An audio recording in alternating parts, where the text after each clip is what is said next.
Hello. കൂടുതൽ പച്ചമുളക് കിട്ടിക്കഴിഞ്ഞാൽ എങ്ങനെ നമുക്കതിന് ഒരു മാസം വരെ കേടാകാതെ ഫ്രിഡ്ജിൽ സൂക്ഷിക്കാം എന്നാണ് ഞാനിവിടെ കാണിക്കുന്നത്. ഞാൻ ട്രൈ ചെയ്ത മെത്തേഡാണ് ഇവിടെ കാണിക്കുന്നത് കേട്ടോ.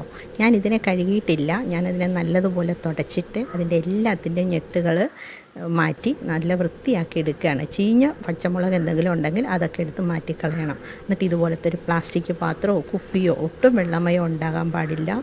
അതിലൊരു ടിഷ്യൂ പേപ്പർ അടിഭാഗത്തിട്ടിട്ട് അതിനകത്തെല്ലാം കൂടെ നിറച്ച് വെക്കുക. എന്നിട്ട് അതിൻ്റെ മുകളിൽ ഒരു ടിഷ്യൂ പേപ്പർ ഇട്ടിട്ട് അടച്ച് മാറ്റി വെക്കുക. 2 പാത്രം എടുക്കണം കേട്ടോ. ഇത് നമുക്ക് സൂക്ഷിച്ച് വെക്കാനുള്ളതാണ്.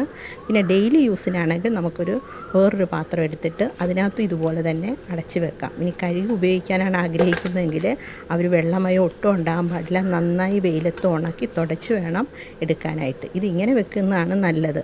നമുക്ക് കറി വെക്കുന്നതിന് മുമ്പേ പുറത്തെടുത്ത് വെച്ചിട്ട് കഴുകി നമുക്ക് യൂസ് ചെയ്യാം. ഇങ്ങനെയുണ്ട്, അടിപൊളിയല്ലേ? ട്രൈ ചെയ്യാത്തവരുണ്ടെങ്കിൽ ഒന്ന് ട്രൈ ചെയ്ത് നോക്കൂ കേട്ടോ.